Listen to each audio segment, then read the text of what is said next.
has the large robot inside clearing the room. At this point, it does appear that the suspect is dead. Has a phone. He's trapped in the hallway in apartment number 6. He can't move. I'm going to coordinate how we can get him out. There are officers down inside of the apartment building. I copy 2 officers injured. A murder has been committed? By who? By you? Yes, ma'am. Who did you murder?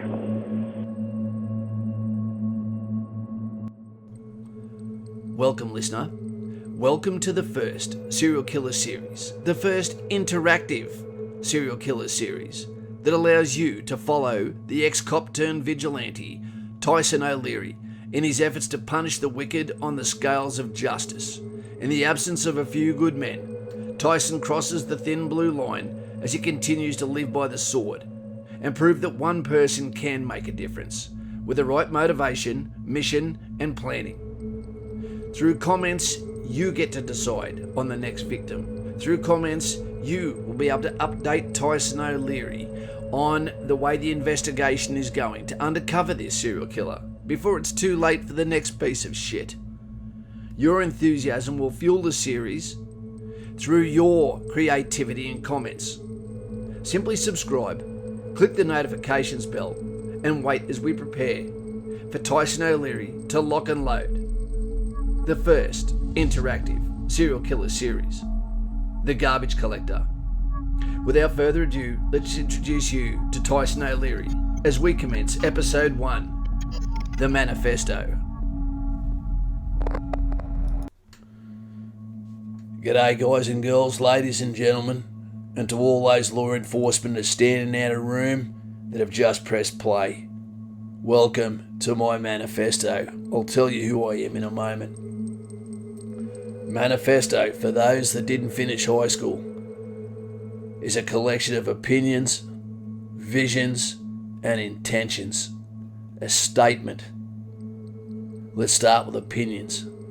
I believe, and I'm sure you do too, that our legal system is not only fractured, it's broken. It's dropped the ball and it's become a business, a pay-to-play, a franchise, where those that catch and release are becoming as bad as the soulless scum they protect. I'm talking about the courts. I'm talking about the hierarchy of the police force. And I'm talking about the lawyers. Vision. My vision is to realign the scales of justice, to create an area of influence where all the streets are once again safe, and maybe, just maybe, we can keep our front doors unlocked. And intentions. My intentions are disrupt and cleanse our society of the human rot that has infested our lives and escape the scales of justice, all in plain sight. A little bit about myself. That's probably too late for me anyway. I'd be dead by now, or I'm surrounded by you guys trying to make sense and pretending that you don't agree with everything I've done, a substitute to paperwork and the goddamn system. My name is Tyson O'Leary. I'm 49 years old. I'm an ex-cop. No, there's no real such thing, is there? For those in the room, you're just a cop. I just don't get paid. My badge number was 7169. I'm the father of 2 perfect children, but I am estranged from them, and rightly so.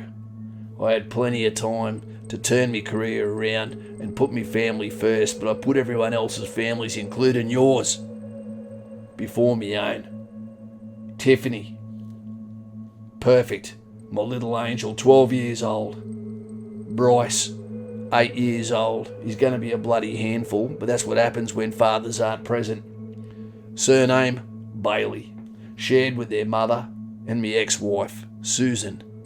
Before you judge her, she was a perfect mum, is a perfect mum, and she was a bloody great wife too. She put up with a lot of shit, and the scars that she probably has because she met up with me will probably never bloody heal. I feel sorry for the next guy.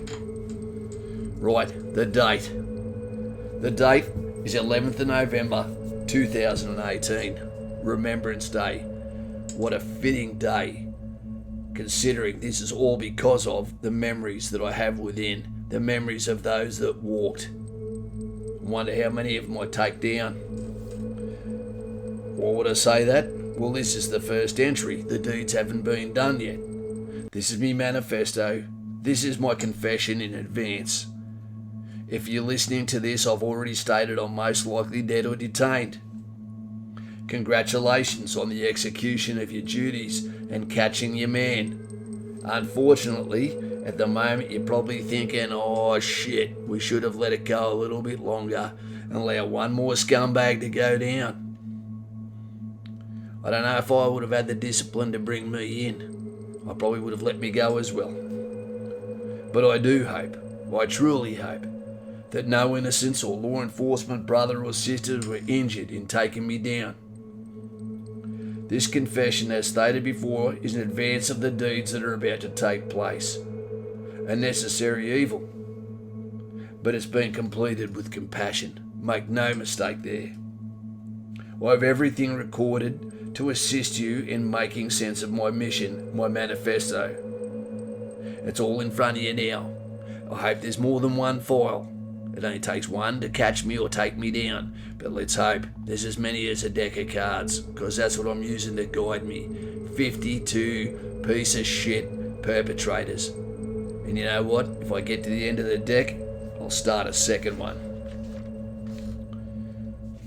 Let's get the elephant out of the room too. There are no conspiracies.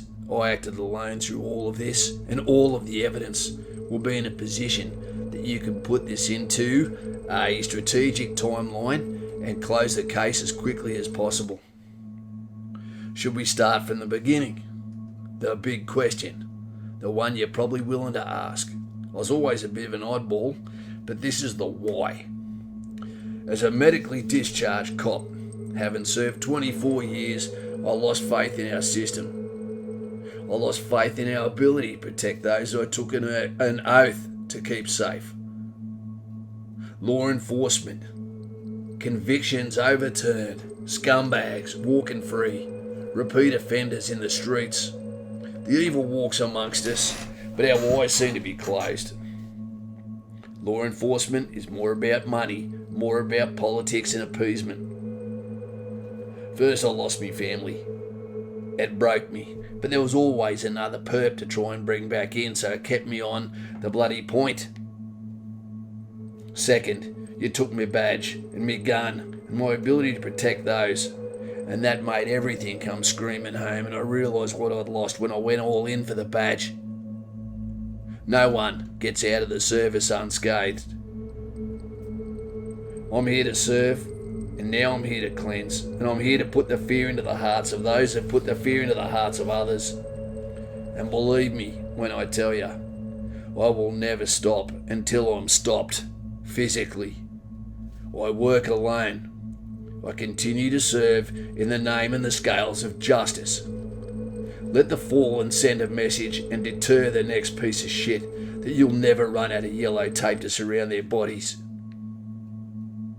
I live by the sword, and I'll be taken down by the sword.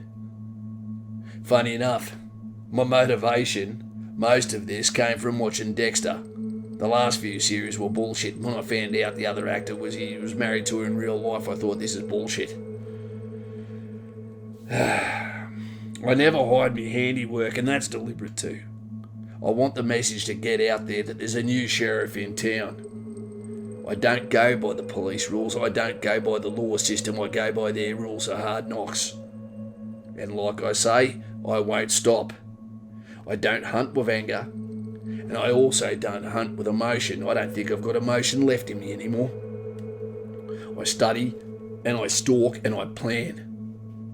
I don't bargain, but at any moment I'm willing to walk out on each execution if I see there's a chance that it may influence innocents or children. Because I hunt to help, and I am in plain sight. I think to myself, what cop hasn't lost his soul after 20 years of wearing the blue? And those in the room now, are you judging me, or are you starting to get the picture?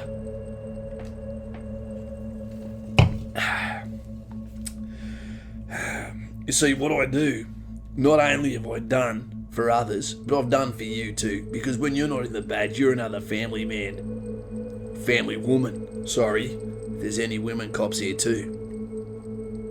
The difference between cops and soldiers is soldiers get to come home.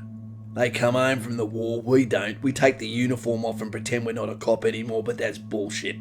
That's tripe. And sometimes the scumbags are living next door. They've only got to find out you're an ex-cop, and you can have people coming up to you at bloody Chinese restaurant having a go. You can't escape. You're a public servant. I'm a public servant still. I'm a cop turned garbage collector.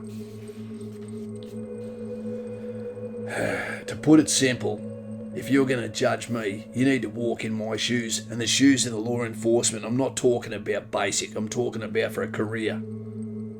You've paid me to protect, but then you've told me how to do it. Take the stipulations away, take the rules of engagement, and let common sense bring them in. You don't see the sneers that I see every day. The evil walks amongst you and you think you live in paradise.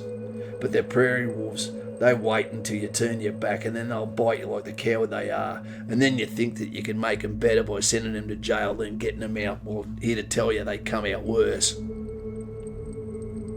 It's just not fair how we lose everything in the long run for the service that we give. Everyone that joins the police comes out KIA. Those smug lawyers who feign despair over victims' anguish and tears shared with the families while sending the victims' families broke with the fees and the bullshit. All that bloody phone calls that are camouflaged as sadness have a fee attached to them, and it pays for the Johnny Walker Blue and the eating olives of the sons of bitches that stand around pretending that they're enemies in the courtroom. It's not about justice, it never has been, it's about appeasement. I hope you're getting the picture about now. I haven't started yet, but the time is here and the time is now. How many will I get? You'll know. Look in front of you now. Each one of these individual files tells you of a different case where one or more on me deck of cards has gone down and met their fate as they cashed in. All my brothers and sisters in blue understand. Well, you're standing around now. Nod your head. Look at each other. I'm sure you'll be talking about it at a bar by the end of the night. Can you explain to me, kids, that their dad's not a monster? I'm trying to save lives. I do it because I wouldn't ask you to do it. Can someone look after Sabre? He's an ex-service dog. He's in me house and he'd be bloody hungry by now. He loves lamb shanks on Sundays, and I reckon he'd love it on a farm, a sheep farm. What do you reckon the media's going to make of me? Deadpool's already taken. No doubt they'll try to turn me into the bloody enemy, and now they'll probably watch the rest of cops like, are they vigilantes, or maybe you get some respect back on the street, I don't know. Hopefully I've made it a better place. I've met nearly every one of the scumbags on my list, and you know what? They're going to recognise me just before I cash in their chips. If you were going to ask me what my MO was, I was pretty happy with the way I created this, considering they've seen me before. For starters, I'm going to use bad weather.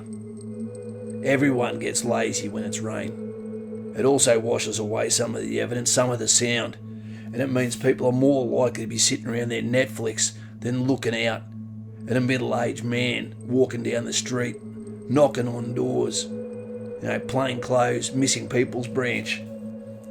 I can imagine when they open the door and they see me, they're going to be laughing at me as they recognise Tyson O'Leary and think, ha ha ha ha, you never got me, cop, and look at you now, plain clothes, you haven't even got a partner to walk with. But that's only because I want to see who else is in the house. And if I don't sense there's any children near that bloody hallway, near that front door, I'll walk away with my tail between me legs, and they'll get another knock about a minute later. When they go to open that door, they're going to expect Tyson O'Leary from Missing People's Branch, but guess what? Nah, they're going to meet double barrels, and I will take them down in bloody hellfire. So how do you get on my list anyway? It's quite simple. You openly evade incarceration through money or politics. You harm children via physicality or the distribution of drugs. You take life without penalty, and you're on the list. Disproportionately menace the hard-working citizens who pay for protection from our government. You're on the list. And those that simply need the green dream just to get put out of their misery, I might put a few of you on the list too, do you a favour. Me equipment's all in the back of me car. You don't need to search me house and tear it apart. It's a rental anyway. Me car, you're going to see out in the driveway, everything is in a leather satchel in the back. The weapons are cocked, they're loaded, they're good to go. So make sure you don't send any desk jockeys over there to clear those. I bet you like the stickers on the back of the vehicle that's made to make me look normal. Love Australia. Support our troops. Thin blue line. God loves you stickers. No one pulls over an ex-cop and no one chooses to search their car. It's funny how calm I feel at the moment, actually.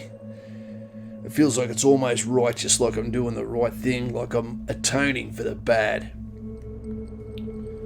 Righto, team. As Julius Caesar said, it's time to cross the Rubicon. There's no way of coming back after I walk through that front door now. I'm going to grab myself a donut, a Whopper double beef with cheese. Could be my last meal if this goes pear-shaped. And I just hope that you walk away and go back to your family. And remember, like justice, family needs balance. Use up some of that sick leave and go and show them that you're a father as well as a cop. Save yourself, save your sanity, and make a legacy. Thanks for listening. Let's get ready for the next volume. Refill your coffee. You filthy animals. What did you kill her with? I killed her with the gun. You shot her? Where'd you shoot her? I shot her in the head.